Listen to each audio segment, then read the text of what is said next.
చాలా చిత్తశుద్ధిగా చేస్తున్నారు అనుకున్నాం కాసేపు. ఎందుకు అరెస్ట్ చేయలేదండి సిఐ నాగరాజన్ చిల్లినావు?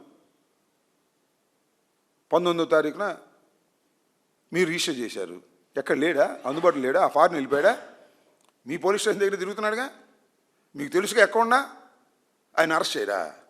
అరెస్ట్ చేసి విచారిస్తే టోటల్ వాస్తవాలు బయటకు వస్తాయి కదా. అయితే భయం. ఆయన అరెస్ట్ చేస్తేనో విచారిస్తేనో పెద్ద పెద్ద వారి పేర్లన్నీ బయటకు వస్తాయని భయపడుతున్నారా లేదా?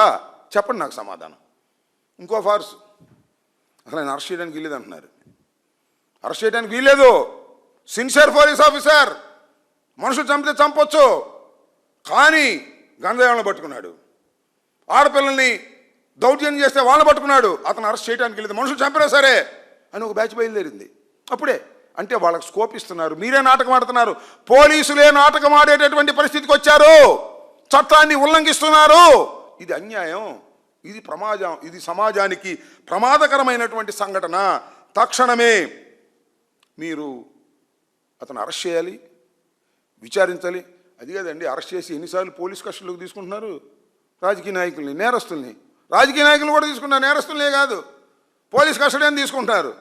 ఎందుకు అరెస్ట్ చేయరు? పోలీస్ కస్టడీలో ఎందుకు విచారించరు? వాళ్ళకి ఏమైనా ఎగ్జామ్షన్స్ ఉన్నాయా?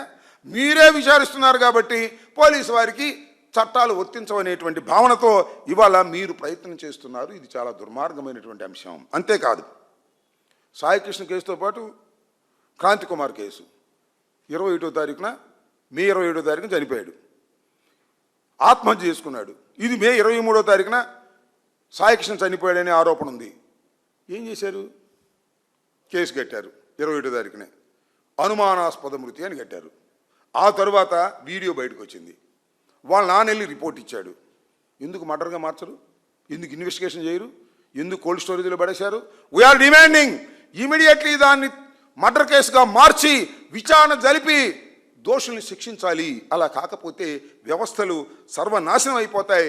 ఎందుకు ఆలస్యం చేస్తున్నారు? ఆ ఎఫ్ఐఆర్ని మీరు అనుమానాస్పదంగా రిజిస్టర్ చేసిన 21వ తారీఖున జరిగినటువంటి సాక్ష్యాధారాలు ఉన్నప్పుడు కూడా ఎందుకు మీరు ఈ విధంగా చేస్తున్నారు? అందువలనే మేము డిమాండ్ చేస్తున్నాం, సిబిఐ దర్యాప్తు దీనిలో జరపాలనేది మా డిమాండ్ వైఎస్ఆర్ కాంగ్రెస్ పార్టీ తరఫున. నేను మనవి చేస్తున్నా, ఈ బాధ్యతల నుంచి ఎవరూ తప్పించుకోలేరు. చివరికి ముఖ్యమంత్రి కానీ హోంమంత్రి కానీ వీళ్ళెవ్వరూ కూడా ఈ బాధ్యతల నుంచి తప్పించుకోలేరు. నేరం చేశారు. ఈ నేరానికి బాధ్యత వహించవలసింది ఈ ప్రభుత్వం. విజయవాడ పోలీస్ స్టేషన్లో చట్టాలు అమలు కాకోకుండా అతి దారుణంగా వ్యక్తుల్ని భక్షించేటటువంటి కార్యక్రమాలు జరుగుతుంటే దాన్ని మేము వ్యతిరేకిస్తున్నాం. దానికి స్పష్టంగా ఇంకోటి కూడా చెప్పదలుచుకున్న కొన్ని డిమాండ్స్ కూడా ఈ రోజున చెప్పదలుచుకున్నాం. మార్కాపురం నుంచి తీసుకొచ్చిన టాస్క్ ఫోర్స్ సిబ్బంది ఎవరు? వారి పేర్లు ఏంటి? బయట పెట్టాలి పోలీసు వారు. కమిషనర్ గారిని బయట పెట్టాలి. నేను ఇంకోటి మనం చేస్తున్నా, కమిషనర్ అనే వ్యక్తి విధుల్లో ఉండగా న్యాయం జరగదు. ఆయన్ని విధుల నుంచి తప్పించాలి, సస్పెండ్ చేయాలి. ఆయన ప్రోద్బలంతోనే టాస్క్ ఫోర్స్ వెళ్ళి తీసుకొచ్చిందనేటువంటి అనుమానాలు మాకున్నాయి, సాక్ష్యాలు కూడా ఉన్నాయి. దానికి టాస్క్ ఫోర్స్ అనేది కమిషనర్ యొక్క ఆదేశాల మేరకు మాత్రమే పనిచేస్తుంది కాబట్టి, దీనిలో కమిషనర్ ఇన్వాల్వ్ అయ్యాడు కాబట్టి కమిషనర్ని విధుల నుంచి తప్పించి సస్పెండ్ చేసి విచారణ కొనసాగిస్తే తప్ప దీనిలో వాస్తవాలు బయటకు రావు. వీళ్ళు చేసేదాని గురించి కూడా అసలు టాస్క్ ఫోర్స్ ఎవరు పంపారు చెప్పాలి. వాళ్ళంతా వాళ్ళు వెళ్ళారా వీరు వెళ్ళారా చెప్పాలి. అయితే ఎన్బిడబ్ల్యూ మీద మీరు వెళ్ళి తీసుకొస్తే ఇమీడియట్గా కోర్టులో ప్రొడ్యూస్ చేయవలసిన మీరు ఎందుకు కోర్టులో ప్రొడ్యూస్ చేయలేదు? ఇవన్నిటినీ కూడా దీని మీద వాస్తవాలు బయటికి రావాలి. కాబట్టి సాక్షుల్ని ఆల్రెడీ బెదిరించే కార్యక్రమాలు చేస్తున్నారు. ఈ సాక్షుల్ని బెదిరించే కార్యక్రమాలు ఆపాలి, సాక్షులకి రక్షణ కల్పించాలి, సాయి కృష్ణ కుటుంబానికి రక్షణ కల్పించాలి, అలాగే ఈ క్రాంతి కుమార్ కుటుంబానికి కూడా రక్షణ కల్పించాలి. కాబట్టి తక్షణమే దీని మీద సిబిఐ ఎంక్వైరీ వేయాల్సిందిగా మేము డిమాండ్ చేస్తున్నాం.